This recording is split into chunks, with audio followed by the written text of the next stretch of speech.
पिछली बार हमने देखा था कि एक उद्यमी की यात्रा कैसी होती है। इस बार हम लोग देखेंगे कि कैसे किसी व्यावसायिक अवसर को अपनाने से पहले उसका मूल्यांकन किया जाता है और उसे किन किन पहलुओं से देखा जाता है। उसके बाद हम ये भी देखेंगे कि किसी भी प्रोडक्ट या सर्विस को अगर हम बेचते हैं तो हमें अपने मार्केट एनवायरनमेंट या विपणन वातावरण का कैसे ध्यान रखना होगा, उसकी किस किस चीजों को ध्यान में रखना होगा। सबसे पहले देखिए कि अवसर मूल्यांकन का क्या मतलब होता है। हमारे सामने जो भी अपॉर्चुनिटीज आती है बिजनेस की, उन्हें चुनने से पहले हम उनका अच्छे से अध्ययन करते हैं, गहन समीक्षा करनी होती है। व्यावसायिक योजना पहले हम बनाते हैं तो वो ये जानने में मदद करता है हमारा बिजनेस प्लान की कोई भी बिजनेस अपॉर्चुनिटी हमारे लिए सही है कि नहीं। हमें एक बिजनेस आइडिया के हर पहलू की जांच करनी पड़ेगी और वो पहलू क्या है ये देखते हैं। सबसे पहले अवसर विकास समय यानी कि अपॉर्चुनिटी डेवलपमेंट टाइम, यानी कि किसी भी अवसर को फलीभूत होने में, उसको रिजल्ट देने में टाइम लगता है, लेकिन ये टाइम बहुत ज्यादा नहीं होना चाहिए क्योंकि कस्टमर्स की पसंद नापसंद अक्सर बदलती ही रहती है, तो वो मौका हमारे जो हाथ आया उसका कोई उपयोग नहीं रहता है। फिर कानूनी दायित्व भी होता है हमारे, बहुत सारे कानूनी औपचारिकताएं होती है जिनका ख्याल रखना और जरूरी होता है, जैसे किस चीज में कितना टैक्स लगेगा, क्या क्या हमारे पास दस्तावेज होने चाहिए।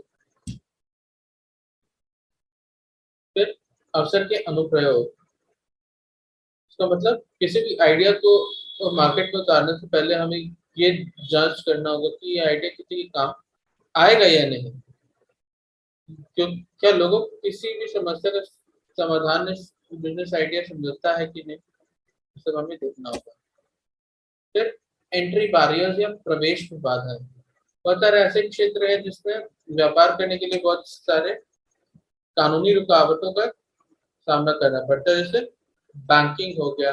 बैंकिंग के क्षेत्र में, वित्त के क्षेत्र में कई सारी नियम कानून होते हैं, तो हमें ऐसा धंधा चुनना चाहिए जिसमें ज्यादा दिक्कत नहीं हो, ज्यादा रुकावटें नहीं हो, आसानी से प्रवेश किया जा सके। फिर इंडस्ट्री ट्रेंड या उद्योगों के रुझान, जिस भी उद्योग में हम शामिल होना चाहते हैं वो उससे रिलेटेड लोगों की क्या नापसंद है क्या पसंद है, इसका ख्याल भी हमें रखना होता है। फिर विकास क्षमता की ग्रोथ पोटेंशियल, कोई भी बिजनेस लंबे समय तक विकसित किया जा सके तभी उसमें शामिल होना चाहिए। तो ऐसा बिजनेस जो एक समय पे आकर रुक जाए, इसके बाद उसका ग्रोथ नहीं हो तो उसका कोई मतलब नहीं है। फिर प्रतिस्पर्धी विश्लेषण यानी कॉम्पिटिटर एनालिसिस, हमारे बहुत सारे प्रतिस्पर्धी होते हैं जो हमारे जैसे ही प्रोडक्ट या सर्विस देते हैं, तो कौन कौन सी स्ट्रैटेजी अपना रहे हैं, क्या क्या रणनीति चुन रहे हैं, ये देखना हमारे लिए बहुत जरूरी है। उनकी क्या क्या ताकत है, क्या क्या कमजोरी है, उसके बल पे हम लोग, उसकी जानकारी के बल पे हम लोग अपने बिजनेस को आगे बढ़ा सकते हैं। फिर आता है लाइसेंसिंग, हमें उत्पाद के लिए, अपने ऑपरेशन के लिए बहुत सारे लाइसेंस की भी जरूरत होती है, क्योंकि आसानी से उपलब्ध हो जाए, ये हमारा काम है देखने का। अब आता है विपणन पर्यावरण यानी मार्केटिंग, मार्केट एनवायरनमेंट के ऊपर सारी चीजें जो एक उद्यम को सफल ग्राहक संबंध बनाने के लिए और बना के टिकाए रखने के लिए क्षमता देती है, वो होती है मार्केट एनवायरनमेंट। भौतिक और सामाजिक कारक जो होते हैं, भौतिक यानी कि फिजिकल, सामाजिक यानी हमारे समाज से रिलेटेड सोशल, बहुत सारी चीजें हैं फिजिकल और सोशल है जो हमारे निर्णय लेने में काम आती है। तीन स्तर होते हैं इसके। पहला आंतरिक पर्यावरण, जो हमारे कंपनी के अंदर के जो हम्म, कारक होते हैं, फैक्टर्स होते हैं। संगठन के आंतरिक तत्व होते हैं जो कि उत्पाद बनाकर बाजार में बेचने के लिए प्रयोग किए जाते हैं। फिर बाहरी सूक्ष्म वातावरण, सूक्ष्म यानी छोटा, कंपनी के बाहर के छोटे छोटे कारक जो अपने ग्राहकों की सेवा करने की क्षमता को प्रभावित करते हैं। बाहरी बड़ा वातावरण, बड़ी बड़ी सामाजिक ताकतें हैं जो हमारे उद्यम के अस्तित्व को प्रभावित करती है, डिसाइड करती है कि हमारा उद्यम रहेगा कि नहीं।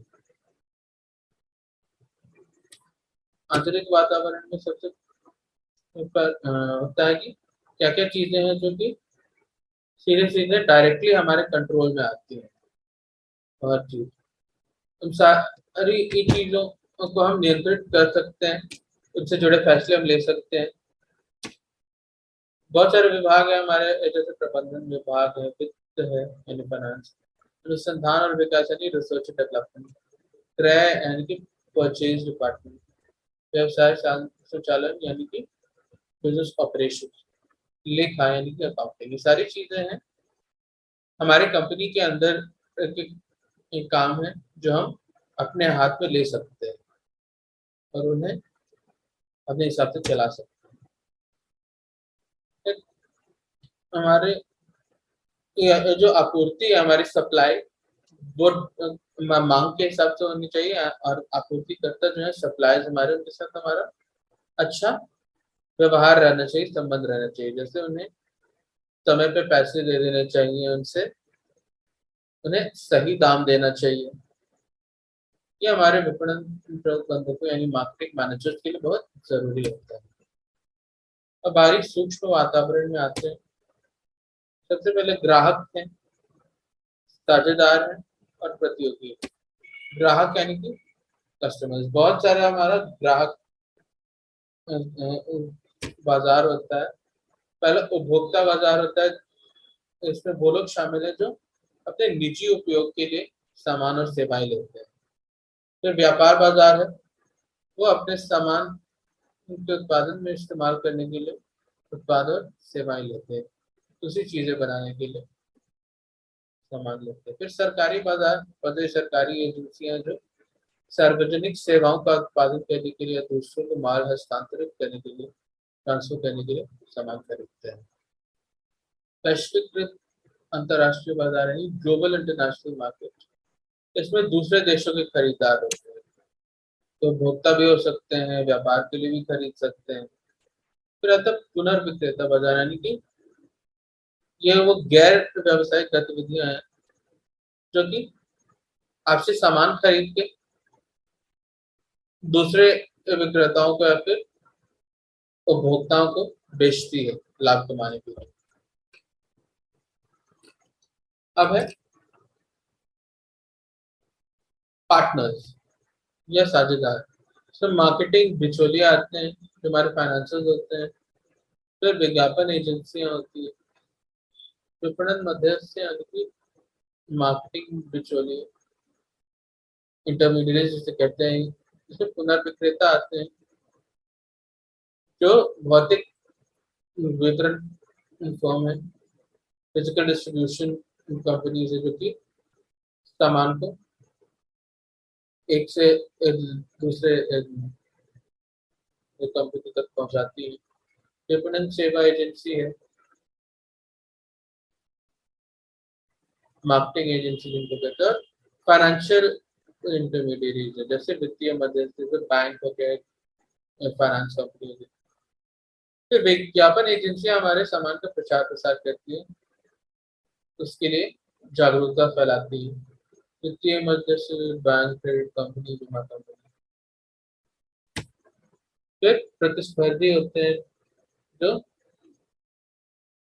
हमारे जैसे ही सामान और सेवाएं उपलब्ध कराते हैं, हमारे जैसे ही काम करते हैं।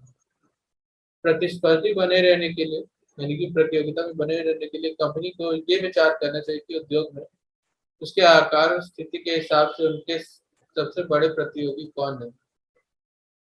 कंपनी को अपने प्रतिस्पर्धियों पर रणनीतिक लाभ विकसित करना चाहिए।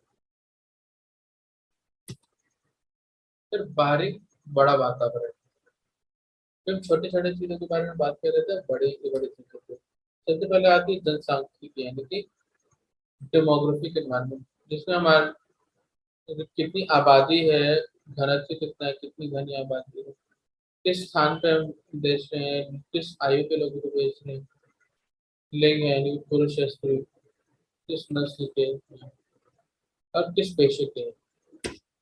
फिर अर्थव्यवस्था यानी कि इकोनॉमी, संभावित ग्राहकों की क्रय शक्ति यानी कि हम जिन्हें ग्राहक बनाना चाह रहे हैं वो कितना खरीद अफोर्ड कर सकते हैं, वो कितने पैसे दे सकते हैं, कितना पैसा देना चाहते हैं, और किस तरह से पैसे खर्च करते हैं, कब खरीदते हैं, किस तरह से, ऑनलाइन या ऑफलाइन।